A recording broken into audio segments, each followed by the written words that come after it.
So, welcome back to Third Age Reforged, and more specifically to CARAS SANT, one of the more interesting maps in the game in my opinion, at least when it comes to a free-for-all situation, because it is tailor-made for that almost.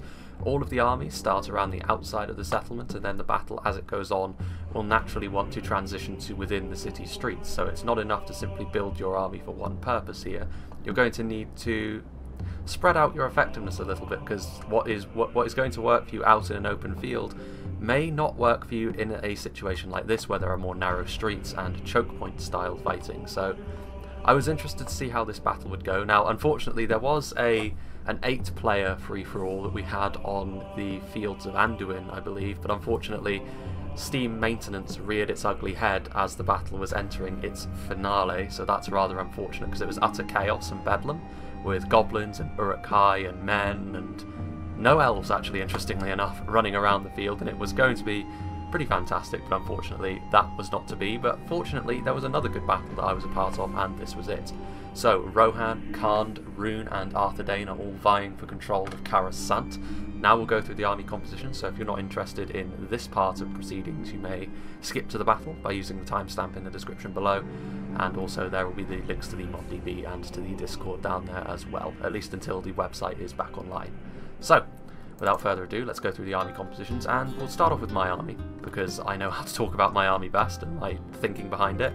I'm playing as Rohan, which are, of course, a big fan favourite, and for that reason I don't tend to play Rohan an awful lot. It tends to be, there are a few people, and they certainly know who they are, who play Rohan almost exclusively, and that leads me to sort of, you know, back off a little bit and let other people be Rohan most of the time.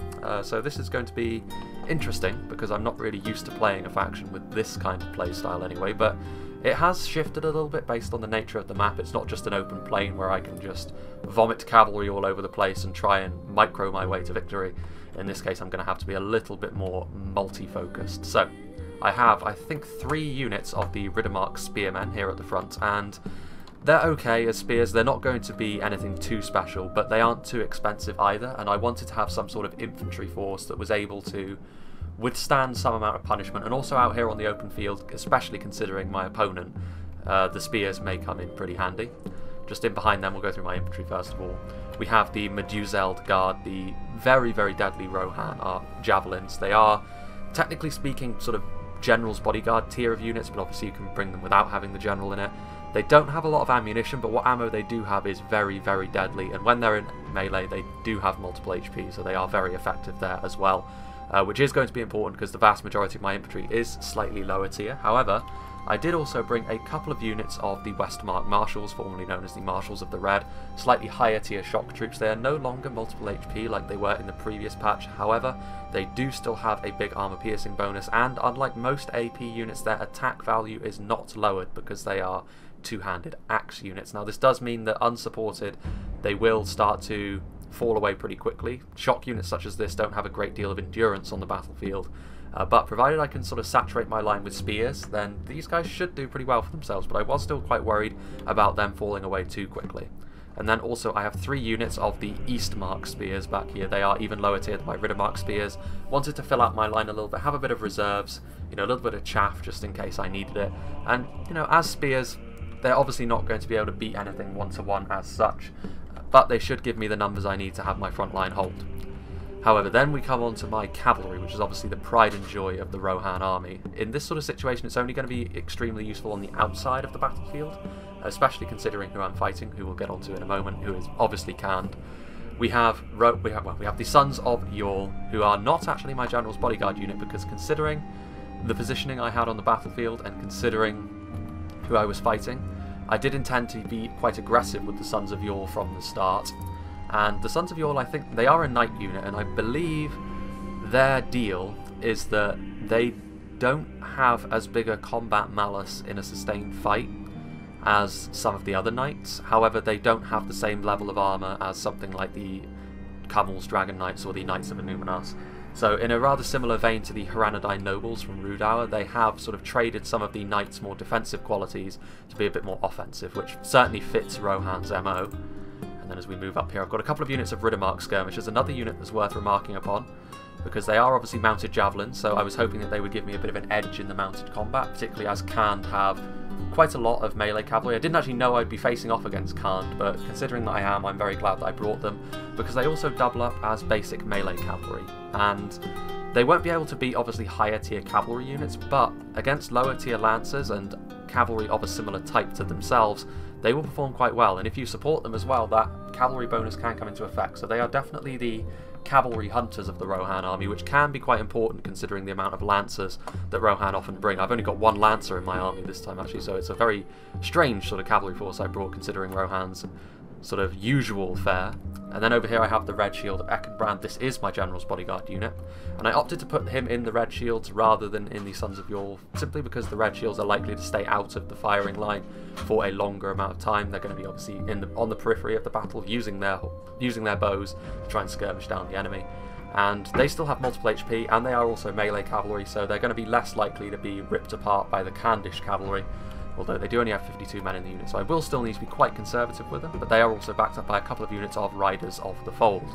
And this is a Horse Archer with more men in the unit, but again, they don't have multiple HP. Pretty good Horse Archer though. Historically, the Riders of the Fold have always been a little bit lackluster. They've always been far too expensive for what they offer, but I think finally in this patch of Reforged, the Riders of the Fold have finally become worth it, because they are now a genuine threat on the battlefield, better than the Riddermark Horse Archers, and yeah, definitely a decent unit indeed. So split between cavalry and infantry, interesting fight, but fortunately my opponent did actually do the same. I was quite worried that Khan would have gone full cavalry, because that would have been enough to seriously unseat my position quite nastily. But Master Blaster is playing as Khan. As we have a look through his line, we have the mighty Brotherhood of the Sword over here.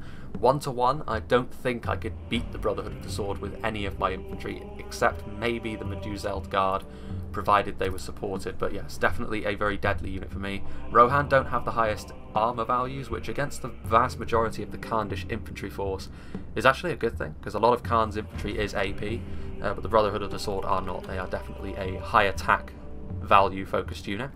We've also got some nomadic light infantry over here. This is again a sort of basic chaff unit. It's on a similar vein to a lot of my chaff. My spears will actually do okay against the nomadic light infantry, amusingly enough, but we are going to still need to be careful, because obviously Khan have got a lot of numbers behind them here. They have got more infantry focus, which is odd for Khan, but also I've got more infantry focus than Rohan perhaps usually do as well. So it's going to be interesting to see which one of these approaches pays off. The Nurad Footmen, they are AP with a very low base attack value, so they won't be really doing much damage to my line as such. However, they are still by far and away Khan's most solid mainline infantry unit. They are very, very tough to take down. Definitely something which Rohan in comparison lacks compared to Khan. Khan have got this unit which can sit very happily in the middle of their army and really absorb a lot of pressure. Rohan do have the Westmark infantry, but in practice the Nurad Footmen are really very, very solid indeed. Their defensive properties are really very impressive. We have a look back here, we have another one of the very nice looking Brotherhood units, the fearsome Brotherhood of the Axe. Similar in many ways to my Westmark Marshals, they are AP, very high attack values. They don't have multiple HP anymore either though. This is a trend with a lot of the two-handed axe units, simply because the AP and high attack values on them are what you would bring them for. Again, I don't have the most armoured units in my infantry corps, but again, if they connect with a good charge onto my spears are not going to stand a chance against something like the Brotherhood of the Axe. So it remains to be seen whether my infantry line can hold itself together. Got a few units of Variag Warriors. Again, this is not actually an AP unit, so a pretty good choice. Swordsmen, going to be pretty good against all my spears. They probably won't do so well against my Axemen, however, simply because my Axemen have got very high attack values, but we shall see. He's got several nomadic raiders on the front line. These are lower tier archers, but I don't have any foot archers of my own, so he could potentially pressure my lines and try and force me into making the first move. But again, I do have a lot of horse skirmishers as well, so I'm going to have to try and harry his lines pretty effectively there. And over here we have some Nurad halberds as well. Again, another AP unit, but once again, not something which I can easily deal with from the front, simply because they can keep me at arm's length. My spears are not going to do very well against the halberds at all. It's really going to come down to whether or not I can get some nice rear charges on his line, because I do have the cavalry advantage here pretty substantially. Nomadic warriors, again, a basic sword and board unit. Back here, however, he does have the fearsome Nurad Windblades. They are, in terms of a cavalry to cavalry combat unit, I'm pretty sure they are the strongest in the game still. They're exceptionally fast as well. I don't want to get tangled up with them. If it turns into a blob fight between myself and the Nurad Windblades at any point, it's going to be pretty ugly for me. This is also his general's bodyguard. But if I can keep them at arm's length and use my horse skirmishers, both my javelins and my archers on them, they should fall away pretty quickly. There's not very many of them per unit, it's only 34. And he doesn't have a lot of cavalry to support them either. Some more nomadic warriors and some more Variag warriors here on the sides with some more Nurad footmen. And then over here we also have some nomadic light infantry. And finally, we have some Variag wind riders, which are again a lighter variant. They are still an anti-cavalry focused light cav unit, so again I'm going to need to be careful not to get into a sustained fight with them. I'm pretty sure he does actually have some more as well, which is hidden in the trees, but we'll see to that when the fight gets underway. Then we move over here to Steelcan, who is playing as the Kingdom of Rune. And Rune, he hit deploy immediately, unfortunately for him, but a gentleman's agreement between him and Arthur Dane means that they will be able to sort of set up in their respective positions. He's got some Eastron crossbowmen, which of course, crossbows are a very potent tool, particularly if you feel like you're going to be facing down with a lot of cavalry in an open field, because it makes your opponent's cavalry a lot more difficult to use. They are vulnerable to arrows, however. The Eastron crossbows are not the most heavily armoured unit in the world, and you do need to keep them out of range, particularly against a faction like Arthur Dane, who's got a lot of options when it comes to their ranged prowess. But still, I think it's a worthwhile addition to the runic line. He's got 2 units of them. Moving up here, he's also got another couple of close-ranged punch units in the shape of the Baltroth Tribesmen. Again, basic javelins. Javelins are very important in the current patch, simply because of how much damage they can do very, very quickly. Again, similar stories to the Eastron crossbows, though. You don't need to look at them too long to realise that arrows are going to be a bit of a problem for a unit which doesn't even wear much in terms of armour and only has a buckler for defence. He's got several units of Loka Gamprim, and the Gamprim, they are now halberds rather than pikemen, so they are now much more focused around dealing with armoured infantry rather than trying to be a bit more of a cavalry deterrent perhaps, but they will still do pretty well against cavalry in a sustained fight, and against a lot of the Arthur Dane infantry they should perform very well with those AP values. Rune in general, one thing they certainly do hold over Arthur Dane is the armour piercing advantage. He's got some Scion Rim up here as well, very, very solid spearmen indeed. I would say that in addition to the flag grim he's got behind them, it's one of the most potent combinations in the game at the moment, simply because you've got the survivability of the Scion Rim, and then you've got the AP and decent survivability as well of the flag rim. Honestly, it's a pretty scary thing to face down. He's got 2 units of flag rim on either side, 2 units of Scion Rim, and a centre full of Gamprim. I think he might have some hidden units as well. He certainly has a couple of units of Loka Inas Rim, and the Inas Rim, of course. Anti-infantry cataphracts, they don't have shields, they do have decent armour of course, but in a cavalry fight they are lancers, so you are much better off keeping them moving. Again, a lot of the runic cataphracts are not the fastest units in the world, but as I'm sure you've noticed over here, he's got another unit of Inas Rim over on the side there. But the pride and joy of the runic cavalry force, the Carmel's Dragon Knights, as far as the knight units go, this may be one of the most fearsome to face on horseback, and they will certainly be required. They are of course very, very powerful in a cavalry fight and dealing with infantry, very much the all-rounder of the runic line, and of course you have the general in this unit as well.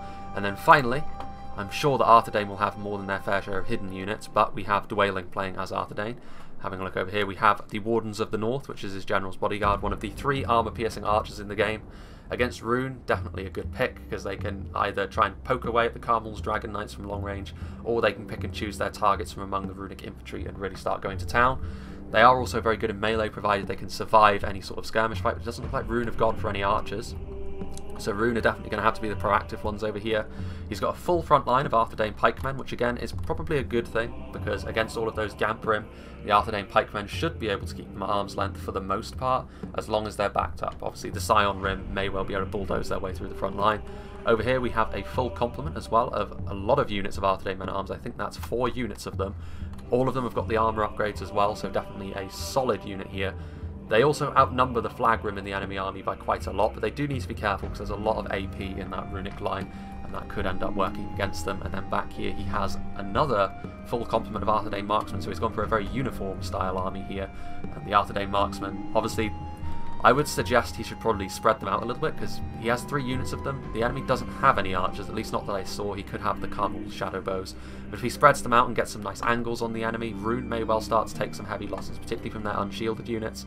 Then over here we have the cavalry force, a couple of units of the Fornost, hang on a minute, the Fornost Arain Knights. I'm sure I'm saying that wrong, Arain maybe. They are the new name for the Arnor Knights. They are a Lancer cavalry, so I think based on the fact they have shields, it would be an interesting fight between them and the Inas Rim, but they need to stay well clear of the crossbows, and if the Dragon Knights get a hold of them, it's going to be very bad. But the clash of the Titans may well happen over here because the Knights of Innuminos are here as well, and the fight between them and the Carmel's Dragon Knights is not likely to be one that results in a lot of men surviving that fight. The Knights of Innuminos are very powerful, however their armor values are extremely high. But over here it's going to be a while because obviously Rune needs to maneuver, so now we shall finally get underway. I do like CARAS SANT as a settlement as well. It's a very nice looking settlement. So having a look at what I felt, I had a look at the army that my opponent had brought, and I did notice that he didn't actually have a lot of cavalry. He went more infantry focused for Khan, which is interesting. Perhaps he was going to try and make a play for the settlement here, but because of all my cavalry, I think he quickly realised that he wouldn't be able to run into the settlement without me catching him. And obviously if you get some nice rear charges, things are going to go very badly for you. So I'm going to take advantage of this high ground over here for my horse archers. I do actually think that one of his units that was hidden, yes indeed, we do have the Brotherhood of the Bow, so he does have some horse archers as well, but I've got a huge amount of horse archers, more than he does. So I'm going to be able to leverage a pretty substantial ranged advantage in the initial skirmishes as we start to ride around one another. So he's also going to be moving forward. He does have the infantry advantage pretty substantially though. My spears are not going to be able to withstand a lot of his units. My axemen are going to have to do an awful lot of heavy lifting if I'm going to have a lot of success over here. So if we have a look up here, you can see that my horse archers are getting in position. I'm also following suit with a couple of my Riddermark skirmishers, just keeping them on the periphery, making sure that I can't have any, well, making sure that my infantry doesn't get charged from the front, but honestly, with my Riddermark spears there, it's not really the most cost-efficient unit that Khan could be charging into, particularly for his Wind Riders, who he really needs his Wind Riders to do an awful lot of work here. You can also see here that the Rohirrim horse skirmishers are going to be moving down the hill, the red shields, and also I quickly realised that my Sons of Yule would not be able to be used in a particularly aggressive fashion, simply because he's got a lot of units that could very quickly collapse in on them and put them to the sword pretty effectively. So instead I'm going to be trying to push a little bit more with my horse archers. See over here that my riders of the fold, a few of them losing some arrows, but not very many of them. As we sort of crest the hill over here, moving towards the Brotherhood of the Bow, and I was eager to cut this unit of Brotherhood of the Bow down to size pretty quickly. Obviously as I move into today I've got Fire at Will on, so several of the enemy forces. A lot of Khan's lower tier units don't have the highest armor values either, so my horse archers should do pretty well for themselves as the Brotherhood of the Bow starts to be accosted. Of course the Brotherhood of the Bow are not 2 HP anymore, so this is going to be pretty nasty for them, simply because they don't have a lot in the way of support. If maybe more horse archers had been brought by Khan, they could have answered my aggression here in kind, but you can see that my horses very much a presence here. Obviously horse archers only have a charge of 1, so it's not as if I can quickly switch them from ranged to melee and do a huge amount of damage to this Khandish line, particularly considering the fact that he has got a fair amount of anti-cavalry in his line with those halberds, and of course his own cavalry is almost entirely focused around dealing with enemy horses. There are his Wind Riders. As his infantry starts to move forward, you can see that I'm just sort of strafing his lines with my horse archers. I mean, no real... Because having a look at his infantry, I did notice that he did have some Brotherhood of the Axe. Also, he does have some Brotherhood Shadow Blades hidden somewhere as well. So that's something worth mentioning as well. But the Brotherhood of the Axe and Sword are buried deep within his infantry line. So I'm quite happy to just sort of whittle down some of his numbers and use my horse skirmishers for that sort of thing. Because then, as soon as they're out of ammunition, I can use them as just numbers that I can use to overwhelm the Khandish horses. These Nurad Windblades moving pretty close to my front lines, and I think he quickly moves away because he sees my horse skirmishers coming. As my horse skirmishers keep going, he is starting to return fire as well with some of his lower tier Khandish archers, these nomadic raiders, which could potentially do a lot of damage. Also, something I forgot to mention in my army composition, I do have 2 units of Eowyn's Shield Maidens for the same reason that I brought the Meduseld Guard, because I thought they would be very useful in any sort of settlement fight. And also, if it came down to it, I could also use them to deal with any marauding cavalry that got too close to my lines, and they're the Variant Wind Riders, taking a full volley from my Riders of the Fold and my red shields. Meanwhile, the Khandish infantry is moving forward. You can see that I have got my Riddermark spearmen. I formed them up, however he is going to be shooting me, so I am going to actually put them into loose formation and wait for him to advance into my lines once again. Back here you can see I do have my Westmark Marshals hovering with intent.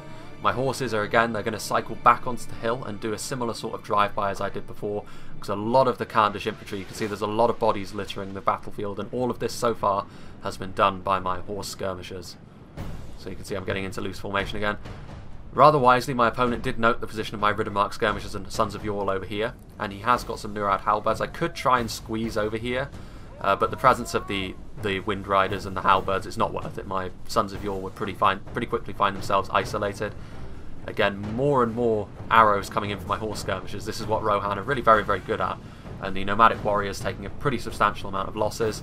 Not the most valuable target I could be going after, but I was quite content to let my horses target whatever. And also these Brotherhood of the Bow are very quickly finding themselves completely outmatched in terms of volume of fire that's coming their way. Riders of the Fold. The Riders of the Fold impressed me in this battle, actually. For so long they've been so inefficient, and now they are exactly what they should be. Over here, though, my opponent getting a bit sick of me being able to just simply spray him down from a distance. The Nurad Windblades are going to try a frontal charge onto my Riddermark Spearman. However, he's very quickly going to retreat because he does see that my Riddermark Skirmishers came up over here and some Javelins are coming in. Only a couple though, and he didn't take any losses, but one of my Riddermark Spears has been pretty substantially damaged. I mean, it's not a huge loss, all things considered. The Wind Riders are definitely not a Lancer cavalry. I don't have any well, I do have one unit of Lancers, but it is my ace in the hole, so I'm just sort of waiting for the opportune moment. His Brotherhood of the Bow have been completely destroyed by my Horse Archers, so I'm going to be able to cycle them around. And I saw the opportunity to try and get in behind his lines, and when my Horse Archers were out of ammunition, I would try and start to shoot. Meanwhile, you can see over here, the front line engagement is about to begin. My Riddermark Spears will get themselves into tight formation. But the one problem that I do have is a lot of this is made up of Variag Warriors, as the frame rate just judders a little bit. But the Variag Warriors are by far and away the superior melee infantry unit, so immediately, realising that I can't afford to be too conservative along this line with stuff like Nurad Footmen and Variag Warriors coming in, I am going to charge in my Westmark Marshals. The AP damage on them should be sufficient to start doing some substantial damage to my Variag Warriors. So the frontline engagement has gotten underway. Over here my Horse Archers are still doing their job. I'm going to try and sort of move on to the flank with my Eastmark Spears and my Horse Archers to see what I can accomplish there. Meanwhile, we will move over to the other side as the battle is about to begin between Rune and Arthedain. You can see over here that the Eastron crossbows moving forward first, which is very bold, all things considered, because those Arthedain marksmen are going to be very easily going to be able to deal with a lightly armoured crossbow unit like this.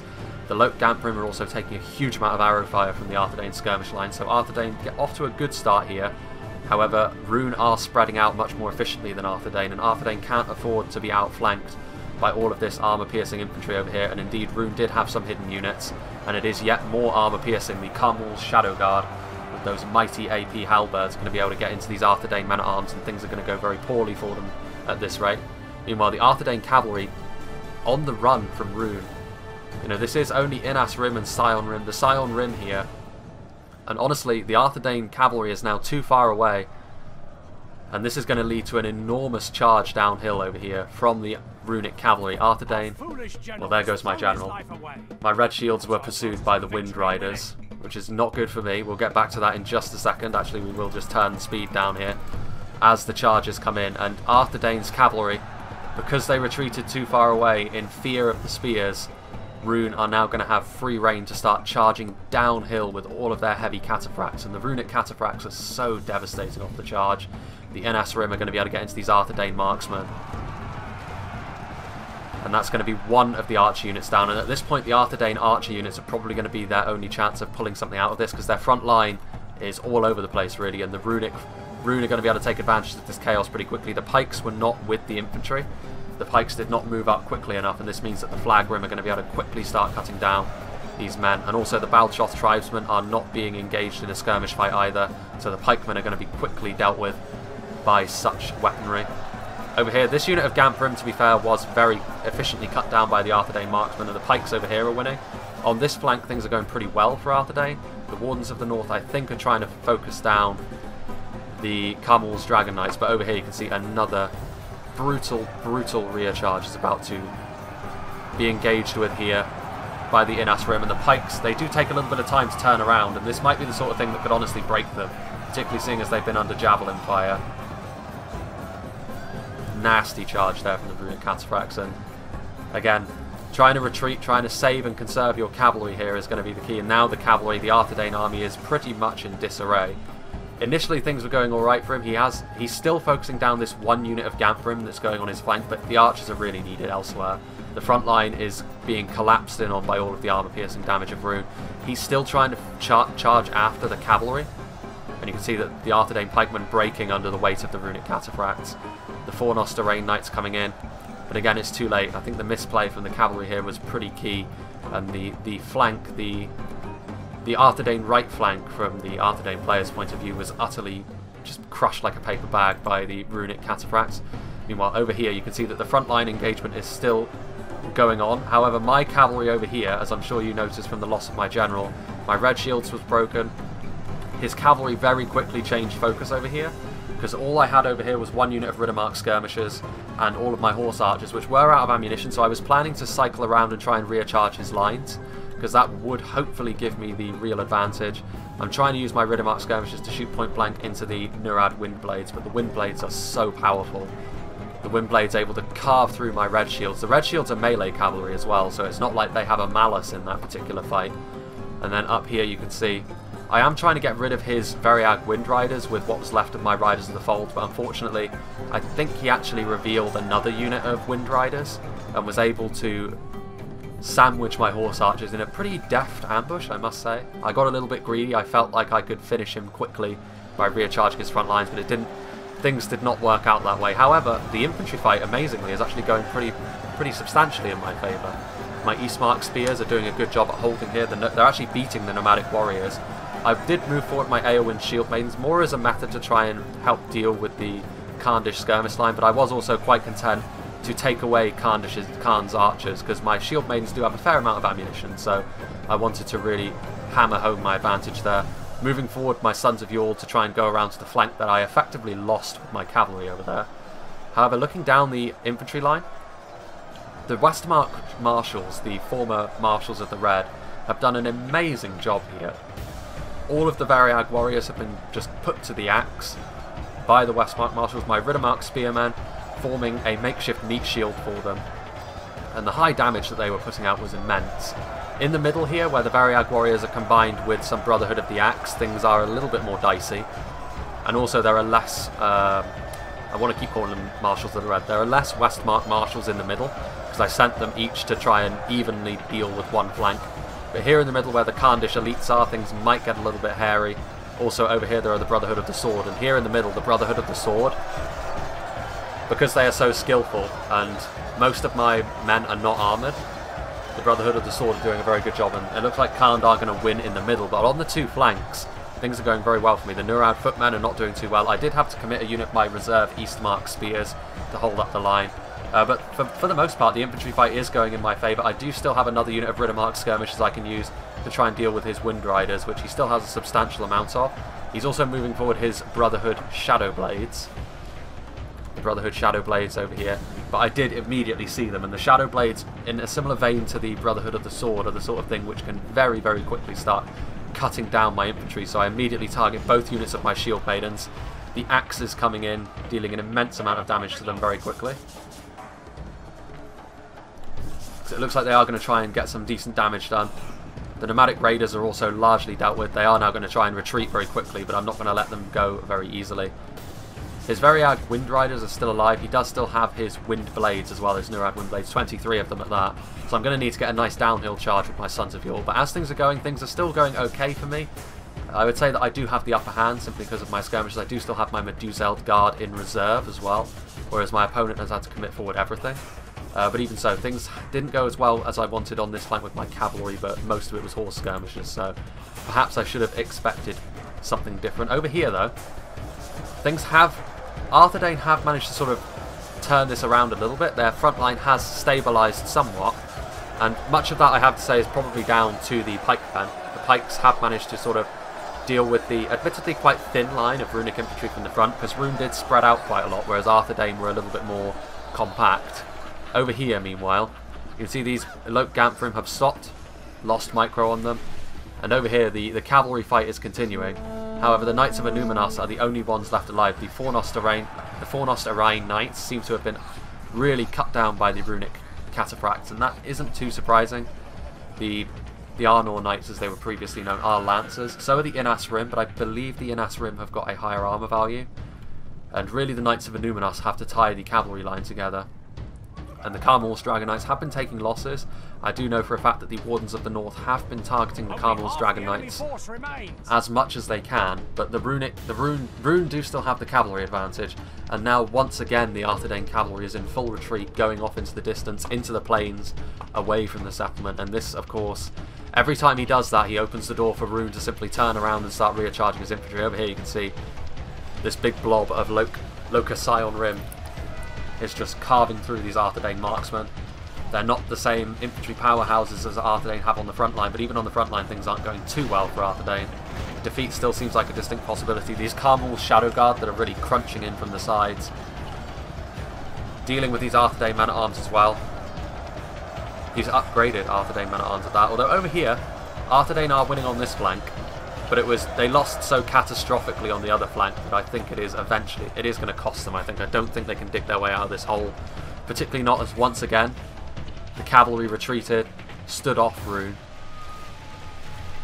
and now the Carmel's Dragon Knights and the Inas Rim are going to be able to come forth. Let's turn the speed up just a little bit. This is going to be nasty. I mean, there aren't many Carmel's Dragon Knights left. The Wardens of the North have done a number on these lads with those AP missiles, but honestly, the damage that the Runic cavalry has done,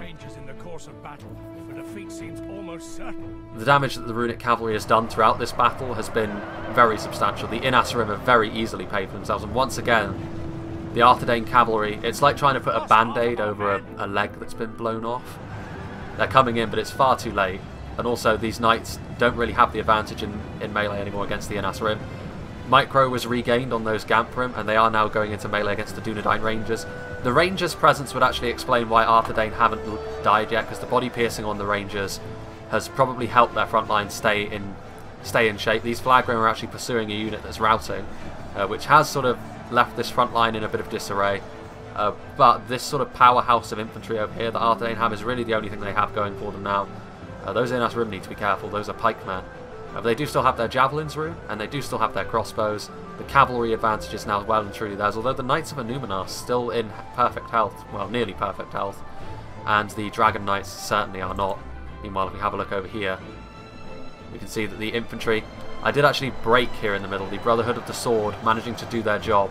Over on the flanks where my Westmark Red Shields are, or Westmark Marshals I should say, we have managed to do a pretty good job, but now finally, I was able to get that good downhill charge onto the Windblades and Wind Riders.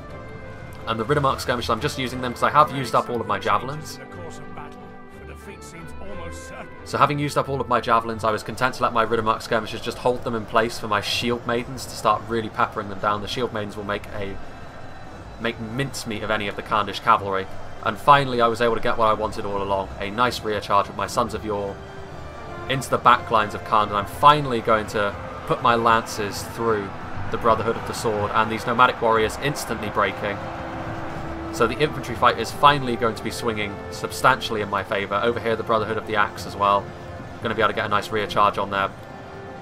But my Axemen did a stellar job over here. Most of them are dead now, but they managed to really hold this infantry line together against units which, you know, Khan's infantry is better than Rohan's, but Rohan's infantry, well, at least in this case, my spears would not have done that job all on their own. The axes did a very heavy amount of heavy lifting there.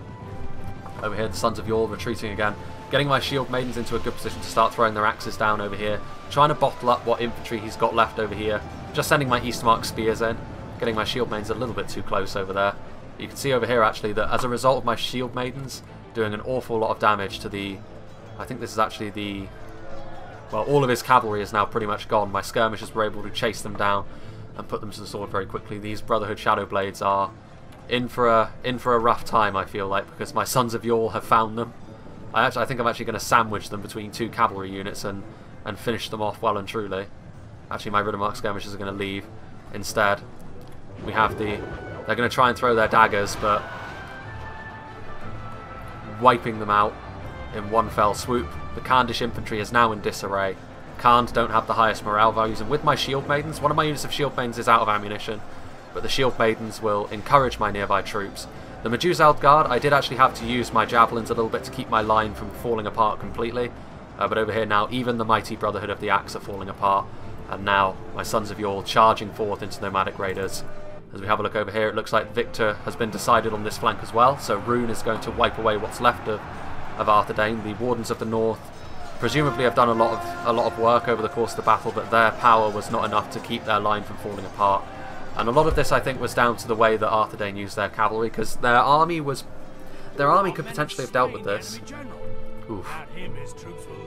At the hands of the Shield Maidens, no less.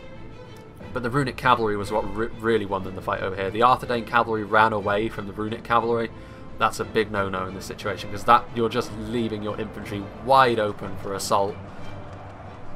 And over here you can see the Arthedain trying to whittle down Rune as much as possible, but it's a fool's hope at this point, with the Easterling Cataphracts crashing down upon what's left of their men. There are pikemen present though. These Camel's Shadow Guard did a stellar job on the front line as well with the AP damage that they can imbue. There's still Baltroth Tribesmen, and worryingly for me, into the late game, there's still those Eastron crossbows. Arthedain men-at-arms are coming back from routing. Routing men all over the place. All he can really do at this point though is make life more uncomfortable for his opponent. Brotherhood of the Axe retreating. Variag warriors routing and broken. You can see over at this point I'm just sort of trying to cycle charge with my Sons of Yore and my remaining Riddermark skirmish unit, which are over here. Also firing my Shield Maidens, because I would rather use the axes than the I wouldn't call it the expensive ammunition that my Meduseld Guard have. I have already used at least half of the ammunition on these lads, which is unfortunate for me in a way, but I need to conserve some ammunition for the fight that's going to happen in the settlement later on, because of course my opponent will have the ranged advantage, because I know that he has the crossbows and he still has some javelins of his own. And I think he will have the numbers advantage as well if we have well, we can't actually see the percentages because it's a free-for-all. There goes the King of Arthedain at the hands of the Runic Spears. Going to send in another unit of Eastmark Spearmen just to make sure of victory over here. The Nurad Footmen are wavering though on the front line. And actually, with the Sons of Yore recharging them, this is going to be all but over. As my cavalry continues, and that's going to send them routing off. And that's pretty much it actually, although one mistake I do unfortunately make. I try to run my Riddermark skirmishers away, but unfortunately they get caught on a unit of Nurad halberds, and they do break as a result of this. So a cavalry unit that I could have had, they don't have any ammunition left. They are essentially just a depleted makeshift melee cavalry, but even so, that's a foolish loss for me to make. So my opponent doing what he can, killing what he can, but of course I am going to be able to quickly cut them down. A quick volley from my axes and then surrounding them with my infantry should do the trick very quickly. Well, if we have a look over here, the final stand of Arthedain. Once again, another very painful charge from these Loka Inas Rune, who have been the real stars of the show over here for Rune, I must say. But I think Arthedain's fate was sealed relatively early on. I mean, that leaving his flank open from his cavalry was pretty criminal, all things considered. And his rangers would not have been substantial enough to break down heavily armoured units such as the Loka units. I do wonder if perhaps some Troll Slayers wouldn't have gone amiss, just so that if the cavalry got too greedy, because the cavalry's had it all its own way, quick volley from the Troll Slayers would have cut these Inasrin down to size pretty quickly. And also the amount of archers, his archers, I don't think they did as much work as they needed to. I think he brought too many archers and his infantry was horribly outnumbered by armour-piercing damage at that, so it was always going to be very difficult for Arthedain, I think, to win with the composition he had, but I think he would have had a better showing if he didn't retreat and stand off with his cavalry too much. Because leaving your infantry to be recharged, it's going to send them routing. I mean, even pikes are good as long as they can turn around and engage the cavalry, but if they get recharged when they're already shaken, it's going to go very, very badly for them. And that is going to be it for Arthedain. And over here, Khand are pretty much going to be gone. This is going to be it. I was actually quite concerned about facing up to the Nurad halberds in melee with anything, purely because I didn't really have the tools to beat them in melee. All I had left mostly was basic spears. Most of my Westmark marshals have been destroyed at this point, so I just decided to use a little bit more of my ammunition, because these Shield Maidens, I think they only had 2 volleys left in them anyway, and they would definitely be the target of my foe. It's time to press the attack. So a bit of a firing squad there. They routed, so that's 1 volley that is actually a waste, but that is Master Blaster's Khandish army destroyed. So now we will make a bit of a cut, because it's going to be a bit of marching before both of our armies get to the settlement. Rune, however, has the ranged advantage, the cavalry advantage, and the numbers advantage, so it's going to be difficult for me. I'm going to have to find some manner of terrain, and unfortunately I'm further away from the settlement than he is, so it's going to be tricky for me to come out of this, but I do still have the Meduseld Guard, and they are real powerhouses, so hopefully I can use them to my advantage. So I'll see you on the other side. So unfortunately for me, with my opponent getting there first, he was able to set up a nice defensive position, but at this point, what can you do other than charge in and hope for the best? So I decided to lead the way with some of my Shield Maidens, and I'm going to quickly back them up with some of my exhausted Eastmark Spearmen. Now in terms of quality of infantry overall, Rune certainly have the advantage here with their flag rim. The armor piercing will not quite be as effective as it would be against Arthedain, but it's still going to be nasty because the flag rim overall is just such a superior unit to stuff like my Eastmark Spears. I do still have a few units of Westmark Marshals, which, provided they aren't cut down too quickly by crossbows and javelins, which Rune have managed to set up on both flanks with the crossbowmen over there. And if we have a look over here, you can see the Balchoth tribesmen. Seeing that, I have to quickly use my Sons of Yore to try and deal with them, because I'm going to have to try and be bold and shut down the skirmishers. It's really my only hope. Killing a huge amount of the flag rim there on the charge. Going to try and push my way past them, but I quickly realise it's futile because the high mass Loxion rim are there. They're in shield wall as well. Over here, you can see that my Westmark Marshals over here, it's actually, defeat seems certain for the flag rim. And that's because I've been able to quickly saturate my line with low quality spears, but I do still have that armor piercing damage. Unfortunately for me, my Sons of Yore are quickly being targeted by the crossbows. I'm also getting my Meduseld Guard in. My Meduseld Guard, I think, are actually firing their javelins into this blob as well. Now unfortunately I do first of all find myself in a sustained fight with these Carmel's Shadow Guard, which is definitely not where I want to be. However, I am going to be able to quickly turn around and get myself into the cookie jar, I should say, which is the Eastron crossbowman. But there are only 9 of my Sons of Yore remaining, but there wasn't really much else I could do with them. If I tried to send them all the way around the settlement, they wouldn't have arrived in time to genuinely support my infantry. And while this is all happening, my infantry is actually putting up a damn good fight here in the middle. So the heat is being kept off them. These Sons of Yore, I'm just going to try and keep them out of reach of the runic cataphracts, because at this point my Sons of Yore could be overwhelmed. So I'm going to quickly take a volley. There's Theoden. He's still alive, amazingly enough. The unique model for him. Going to quickly charge into these Eastron crossbows and then go off into the distance, and then hopefully when he loses interest I can turn around and quickly start to fire again. Over here in the middle though, I have my Meduseld Guard in melee somewhere, I believe. Although some of my Riddermark spears have routed off. My Meduseld Guard are not spearmen in melee though, they are axe and shield infantry, and they are very, very effective. They're multiple HP, and they are going to be more than sufficient to deal with this flag rim over on this flank. It's over here though where they've got a big blob of flag rim and now Carmel's Shadow Guard combined with crossbow support. They do still have these Dragon Knights as well, only 3 of them though. Considering the fact that they've been savaged by the Wardens of the North, I'm quite happy for that to be as it is. But it's really the ranged advantage that was always going to kill me here, because I wasn't as efficient with my ammunition in the earlier game as Rune were. Funnily enough, my Eastmark Spears do return from routing, so I'm going to send them back in and hope for the best. I'm also going to push through my Shield Maidens through the runic infantry line, and I'm going to get into melee with these Balchoth tribesmen to at least deny him his javelins, and the Balchoth tribesmen will lose to the Eowyn's Shield Maidens. Over here though you can see that as soon as one of my units of spears returns from routing, the other one routes off. Meanwhile the runic general just going balls deep in here. Going into my infantry, he has managed to bisect my infantry at this point though, so perhaps the runic cataphracts. But there goes the runic general, it cost him his life. This actually went a lot better than I was expecting. I've also got my Sons of Yore back, and I did manage to break one of the units of crossbows. And I'm going to move on to the other crossbows now. So my Sons of Yore still fighting hard, charging in there, but now the sea of runic cataphracts, which have been so effective at this point in the battle, well, throughout the battle, notice, unfortunately for me, and I don't have enough Sons of Yore left to put up a genuine fight to the Innis Rim. So I'm just going to keep them here and make sure that the crossbows can't fire, and I'm going to pursue them as much as I possibly can. My Meduseld Guard, however, with the Shield Maidens, have managed to savage this side of the runic infantry line. So at this point I was thinking maybe all is not lost, but I realised that eventually when my cavalry fell, his crossbows would be able to have free rein at shooting into the backs of my infantry. And over here my Eastmark Spears, they're not up for this kind of fight really. My Meduseld Guard, I'm going to charge into the side of these flag rim. Considering the fact that my opponent had the luxury of setting up a nice defence and waiting for me, and I had to attack in with inferior numbers and for the most part inferior troops. I was very happy with this last stand that my men put up, and women. These Eowyn Shield Maidens managing to panic these Balchoth tribesmen. It looks like they're going to rout, actually.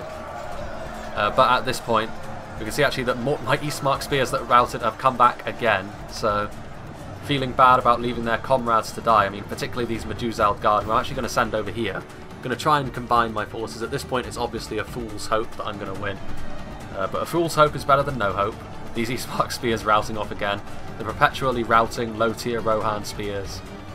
These Meduseld Guard, I'm going to charge them in once again. Into the Loke Flag Rim, but at this point, it's only really my Meduseld Guard. They're all on their own. With the Shield Maidens trying their best, but there's not enough of them left really either to defeat. Well, I don't know about that. Is there any Golden Boys back here? Not really.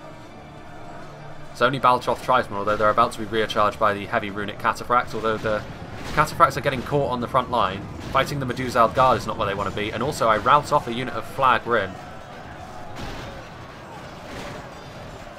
Really, it's only the crossbows at this point which is giving Rune a genuine advantage, because, I mean, well, I suppose the cavalry as well. If not for the cavalry and the crossbows, I think I would have won this final fight. Those Meduseld Guard were monsters in melee. They were able to deal with a lot of these runic units. A lot of the runic units were also exhausted, however, whereas the Meduseld Guard and the Shield Maidens were able to rest up a little bit and were fresh. The Meduseld Guard are also such a good-looking unit. Potentially going to be very potent in a siege for Rohan, I think. Honestly, they might be my favourite new addition to Rohan based on their performance in this battle. They did amazingly well. But at this point, obviously, it's going to be the end. I'm going to try and counter-charge into the Innis Rim, but a charge from heavy runic cataphracts is going to put an end to my flailing.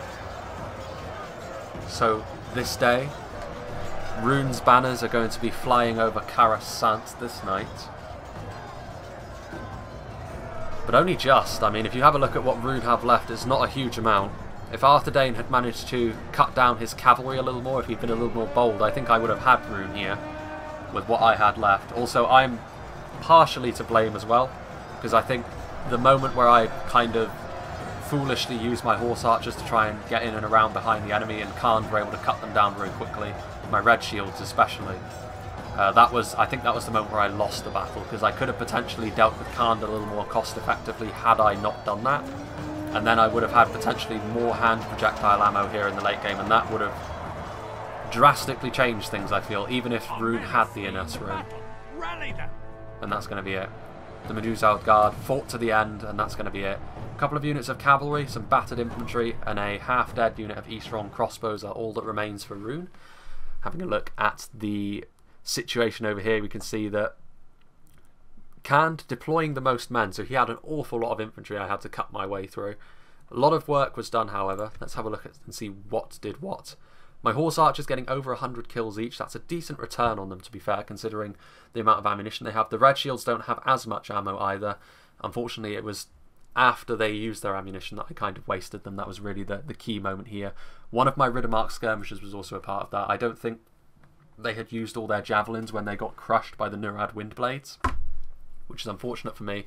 The other unit of Riddermark skirmishers did very well, however. The one that I was using in tandem with the Sons of Yorl, they really finished off the Khandish cavalry and then helped me destroy their lines. 204 kills on the Meduseld Guard. You know, that was later on as well. All of their javelins, for the most part, went into the Khandish infantry, which is probably where half their kills came from. But the other half, I think, well, at least a third of their kills came from the runic infantry at the end, which is very, very impressive. But the stars of the show were my Westmark marshals, my marshals of the red, my shock infantry.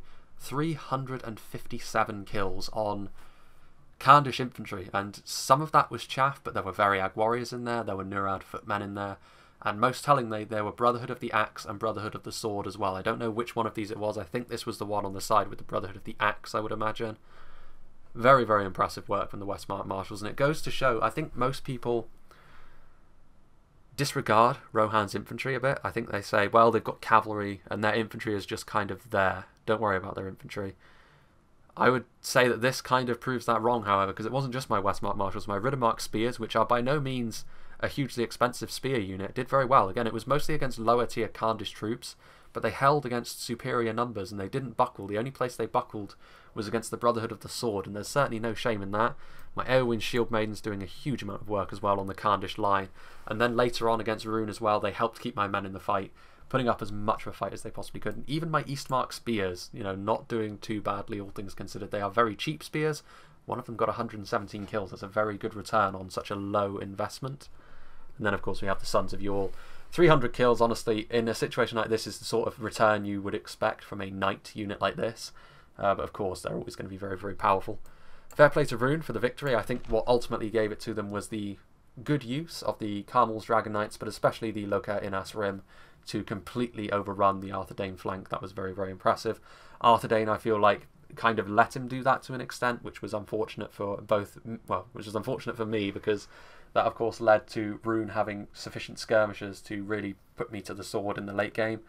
Khand, I feel as though both myself and Khand went for different builds than you would ordinarily see from Rohan and Khand. I feel like because of the nature of the map, because there is a settlement in the middle, Khand went infantry heavy, which is an interesting gambit, because I wasn't really able to punish him too much for doing that, because I only brought one unit of Lancers, and if he had collapsed in on them with his anti-cav, it would have been very, very bad for me indeed. So it was interesting, and I was happy that I was able to come out on top of that, and I feel as though the reason I was able to do that was my thrown projectiles, my AP projectiles, especially my Shield Maidens, and obviously the Axemen did very well in melee as well. But I feel as if Khand had brought some of their own axe throwers, some of the nomadic marauders, things could have gone a little bit differently. I feel as though my infantry certainly would have been put under more pressure, and if my infantry had broken, all of that Khandish infantry would have been able to swarm all over my important units like my Meduseld Guard, and things would have quickly gone south for me, I feel like.